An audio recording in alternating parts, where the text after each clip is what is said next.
Research shows that over 60% of video content consumed worldwide is made by users like you and I. Microsoft research shows that people like making movies, they like sharing them, and they like watching them. Windows Movie Maker was introduced in 2000 and was designed to be an entry-level video editing program. Improvements to the program in 2003 and later in 2004 provided users with most of the tools they needed to make excellent videos, and many users found they never needed to move on to more expensive editing software. Vista's Movie Maker 6 resolved many problems, but it wouldn't work on some computers, so Windows Movie Maker 2.6 was developed, which was similar to the XP version and could be run on Vista and now on Windows 7. Windows Live Movie Maker was introduced in 2009 as part of Windows Live Essentials, and it was designed to be a much easier to use program than the previous versions. I had intended to demonstrate the live version, but unfortunately I've discovered that it hasn't been designed to work smoothly with the PAL TV system that is used in many countries, including Australia. The program reportedly works well with the American NTSC system, but produces disappointing results using PAL formats, and because of this, I can't recommend it at this time. I have been told by Microsoft staff that these problems are being worked on, and hopefully they will be resolved in the future. I'll keep you informed of any progress. So I will be demonstrating Movie Maker 2.6 here, which is a more complete video editing program. Google for Windows Movie Maker 2.6 and you'll find it available at a number of sites. Make sure that you download the 2.6 version. You can follow this tutorial if you have the XP or the 2.6 version, as the appearance and functions are virtually identical. Once you've installed the program, click on the Start menu and start typing Movie Maker. Then click on its name in the list. Along the top is the title bar, the menu bar, the toolbar, which has some of the more common commands you will be using. You have the information bar, which tells you what collection you currently have showing in the contents pane. On the right is the monitor where you preview your clips and project. On the left you can have your task pane or collections pane showing. And at the bottom of the window is your project's storyboard timeline. For those familiar with the XP version, you'll notice that under the capture tasks, there's no longer a facility to capture video from a camera. In Vista and Windows 7, this can easily be done through the photo gallery. Also missing is the movie making tips that were in the tasks pane, and 2.6 unfortunately does not come with a help file. At the end of this presentation, I'll provide links to a number of sites where you can get information and help on using Windows Movie Maker. I've also copied the help file from the XP version to a PDF document that you can download. If you don't see the task pane, click on the tasks icon in the toolbar under the menu bar until it appears. Now give your project a name by going to File, Save, and save it to a location of your choice. By default, Movie Maker projects will be saved in My Videos. Next, go to Tools, Options. Under the General tab, I've put my name in as the default author. I usually check Open Last Project on Startup and let Windows Movie Maker automatically save my file. Under the Advanced tab, you can change the default picture and transition durations. Choose PAL for the video format used in Australia and select either 4:3 or for widescreen 16:9 for the aspect ratio. Click OK. The first option in the Tasks pane is to import video. Click on this link and navigate to your video files and select the files you'll be using in your project. I've chosen 2 clips. Notice the Create Clips for Video files. If you leave this checked, Windows Movie Maker will split up your video file based on if it detects the camera scene change. I usually leave this unchecked as it speeds up the import. Movie Maker creates a collection for each video file. The name of the collection appears in the information bar and the video clip appears in the contents pane. Click on the Collections icon to show the Collections pane on the left. Right-click on Collections and create a new collection and give it a name.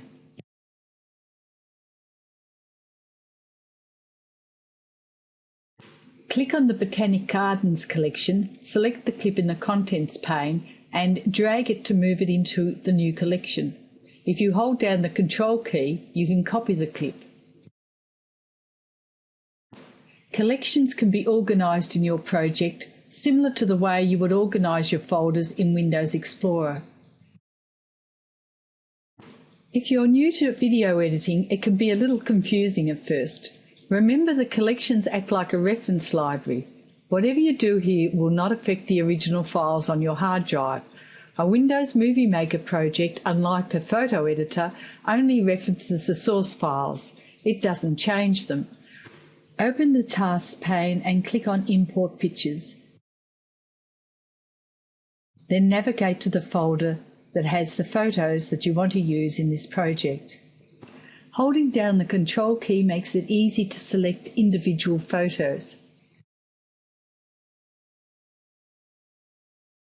Next, choose some audio or music for your movie.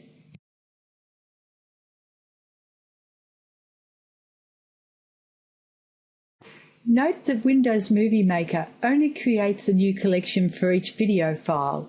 All the other assets, such as pictures, will come into whatever collection you had open. In the thumbnail view, audio files are depicted by a musical note icon, photos show a picture thumbnail, and video files look like a film strip. Select a clip in the Contents pane and you'll see a preview of it in the monitor. Drag a clip down onto the timeline and preview it in the monitor. The monitor can be resized for easier viewing. Buttons at the bottom of the monitor allow you to control the playback of your clips and project. You can drag the playhead to go back and forth more quickly. Note that when you hover your mouse over anything in the window, a tooltip appears. To the right of the description, you'll often find a keyboard shortcut.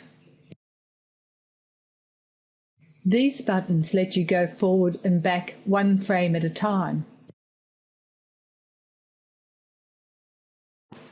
The two icons on the right let you split the clip and take a snapshot.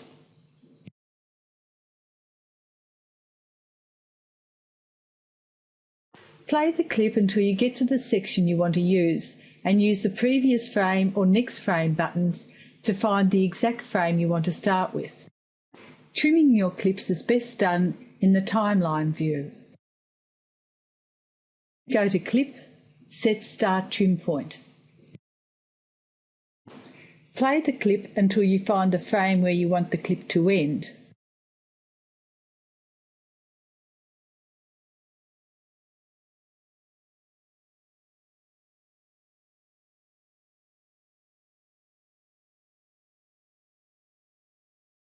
Then go to Clip, Set End Trim Point.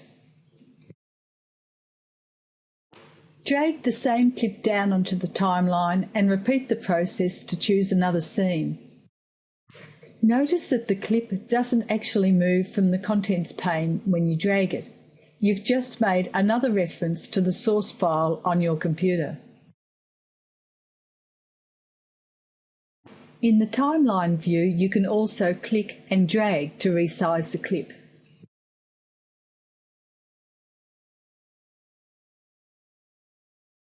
Continue selecting movie scenes.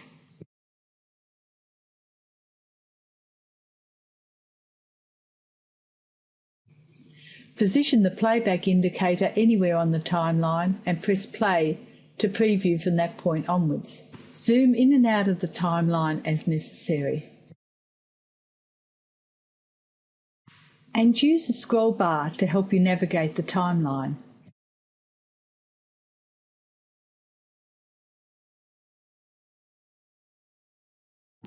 Drag photos down into the timeline in the same way as you do for video clips.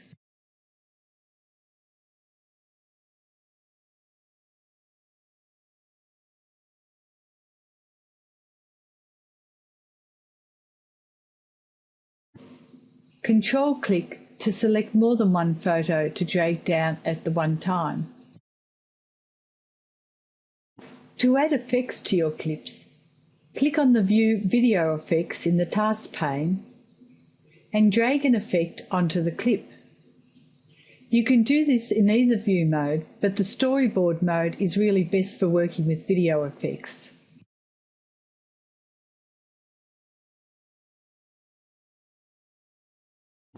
Drag an effect onto your clip, and a blue square with a blue star shows that the effect has been applied. You can apply more than one effect to a clip.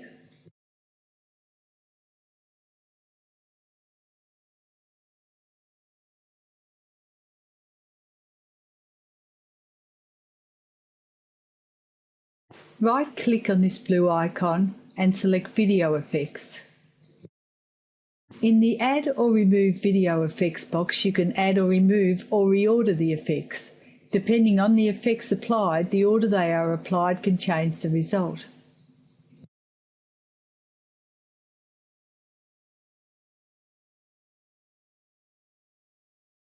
The next option in the Task pane is View Video Transitions, which allows you to put a transition between two clips. Double-clicking on one of the transitions in the Contents pane allows you to see what it will look like in the monitor window. Once applied, you can see what it looks like by selecting it in the timeline and hitting play.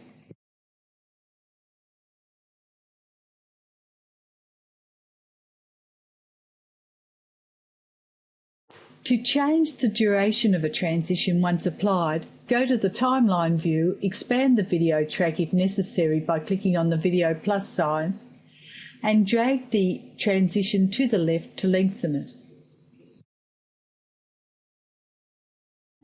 A tooltip displays while you're dragging, showing you the duration of the transition.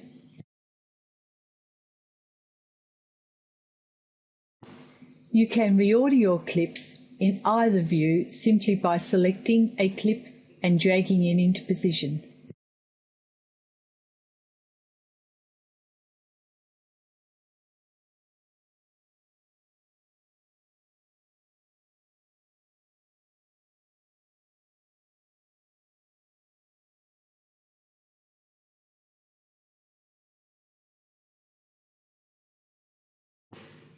To add a title to your movie, click on the Make Titles or Credits in the Task pane and select where you want to place your title.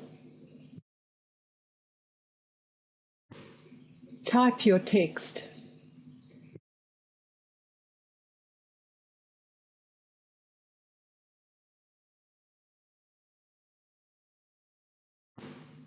Change the background colour.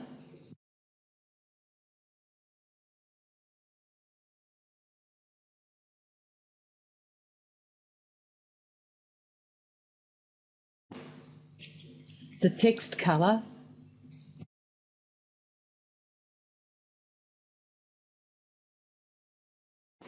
the font,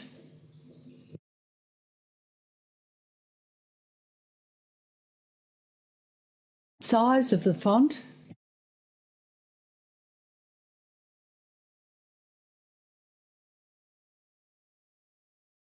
and its position.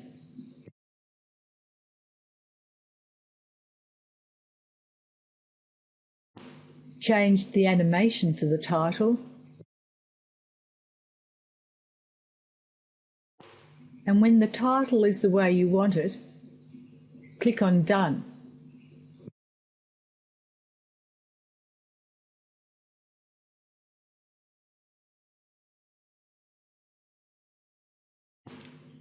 You use the Make Titles or Credits task to add credits to the end of your movie.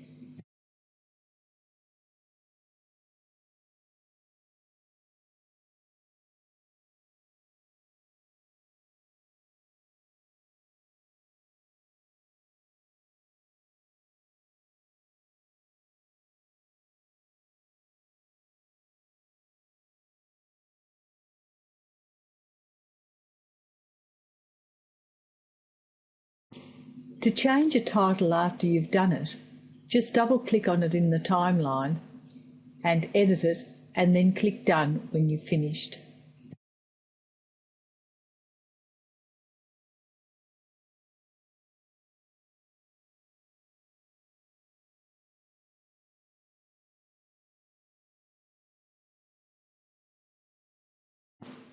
You can also add a title to overlay a clip.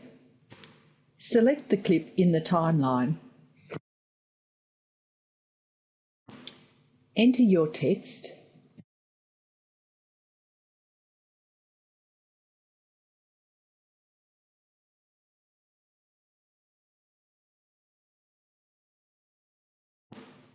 And select your animation.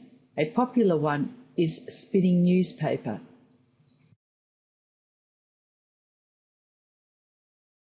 Click Done and preview your title in the monitor.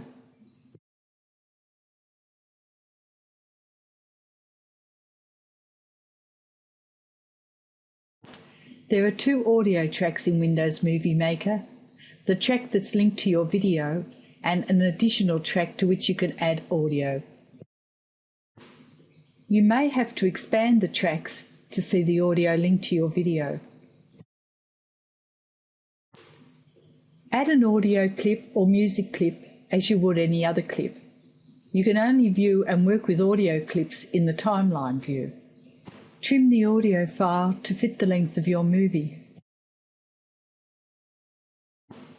Right-click on the clip to select to add a fade in and/or a fade out effect. Select the volume in the menu that appears and drag the volume slider. You can also select to mute the clip here. Place the playback indicator to where you want to start previewing your project and click play.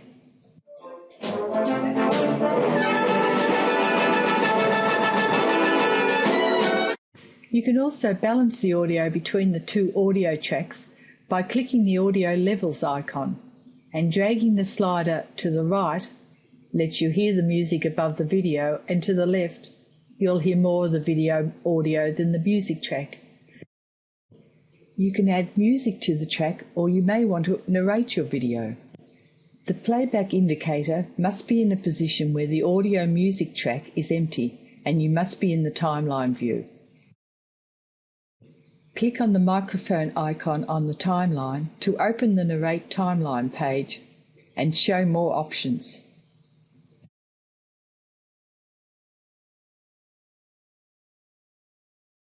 Select your audio device and mute the speakers while you narrate so that you don't record all the other sounds from your video.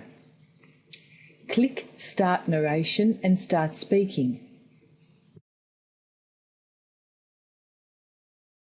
When you've finished, click on Stop Narration.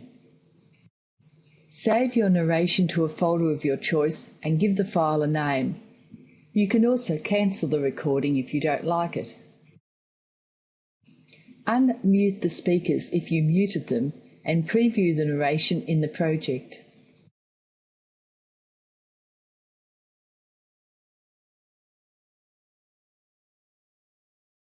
This is a movie about Melbourne.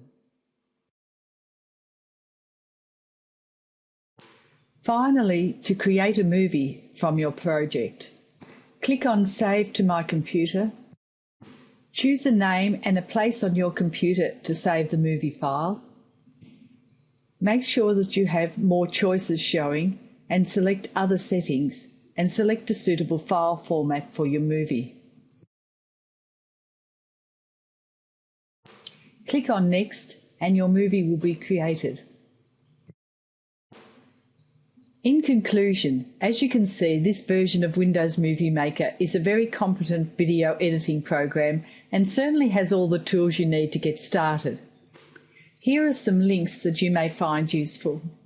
As I said at the beginning of this presentation, I'll keep you informed as to the progress regarding Windows Live Movie Maker.